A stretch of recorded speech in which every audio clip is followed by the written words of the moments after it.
On peut se demander si par rapport à aujourd'hui maintenant, est-ce qu'il n'y aurait pas une certaine utopie selon le même modèle, une lecture de la société, la cause et puis des alternatives si possible. Est-ce qu'on ne serait pas dans ce contexte-là?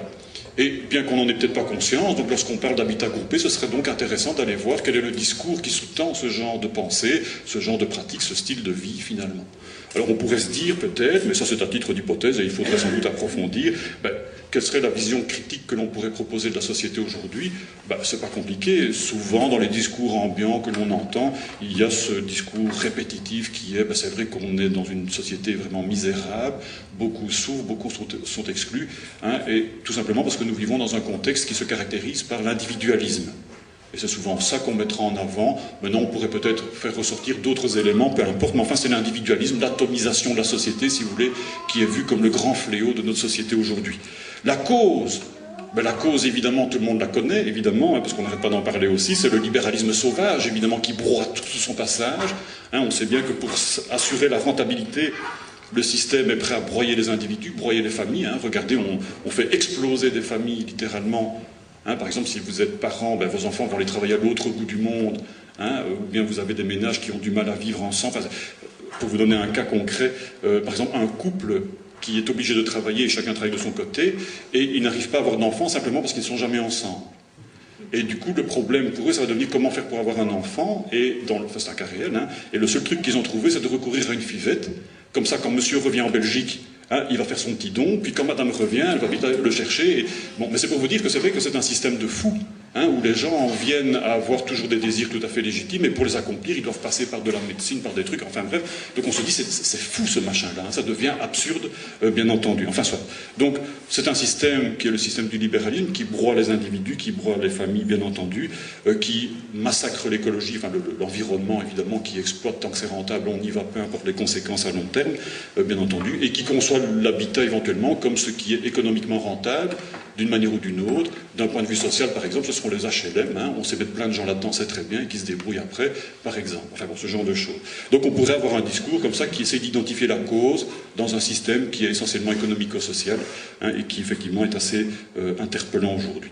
Alors la solution, comment est-ce que l'on pourrait sortir de cette atomisation des individus dans un système qui broie tout au nom de la rentabilité? Eh bien, effectivement, il y a des gens qui mettent en avant tout un discours pour essayer d'en revenir à la vie communautaire, qui est une alternative crédible. Mais pour la rendre crédible, il faut la penser jusqu'au bout et jusque dans l'architecture, évidemment. Comment concevoir un habitat qui favorise une communauté, qui favorise un vivre ensemble et qui permettent de, non pas remettre le système en cause, évidemment, comment voulez-vous, mais en tout cas qui permettent de s'en abstraire un petit peu d'une manière ou d'une autre.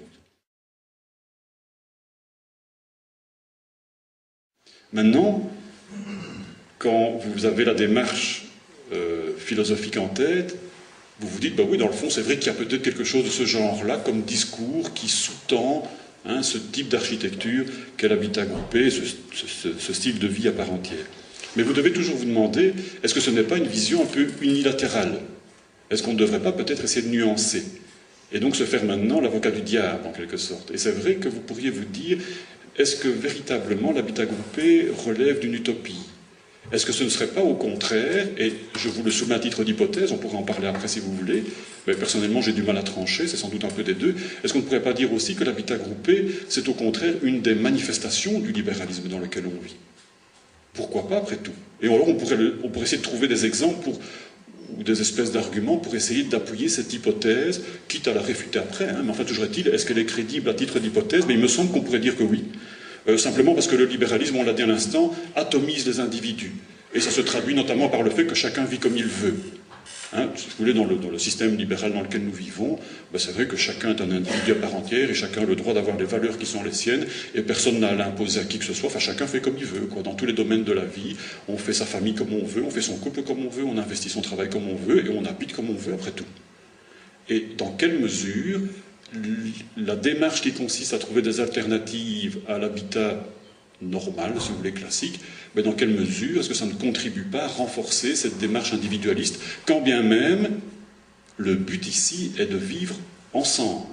Mais vous voyez bien, donc c'est ce qui voudrait dire que le vivre en commun qui est défendu par l'habitat groupé reposerait en réalité sur un individualisme qui ne s'avoue pas.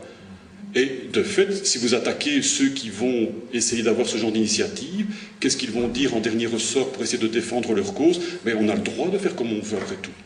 C'est-à-dire qu'ils vont revendiquer des droits d'individus, pas un droit collectif, bien sûr.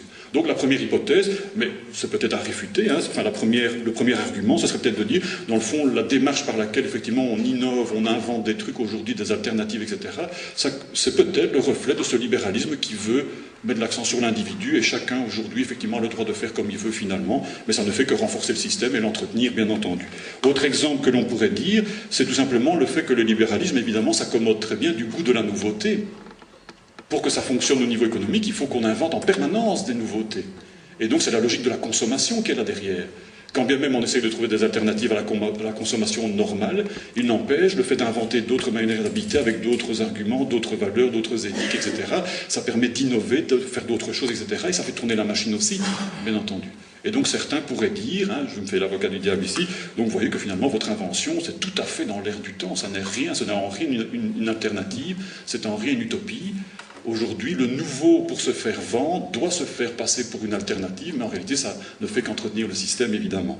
Hein, dernière chose que l'on pourrait dire, c'est que les habitats groupés, en tout cas certains, je ne sais pas, je ne connais pas tout dans ce secteur-là, mais beaucoup de ces habitats groupés ont au départ été conçus notamment, et vous me corrigez si je dis une bêtise, mais c'est ce que j'ai en tête, ont été notamment pensés pour des personnes qui étaient plutôt défavorisées, c'est-à-dire par exemple des personnes seules, hein, mais qui étaient par exemple malades, des personnes relativement âgées éventuellement, qui pouvaient encore faire des choses, mais toutes seules, c'est vrai que c'était embêtant, des personnes handicapées aussi. Enfin, c'est vrai que dans les projets d'habitat groupé, souvent il y a une prise en compte de ces populations-là.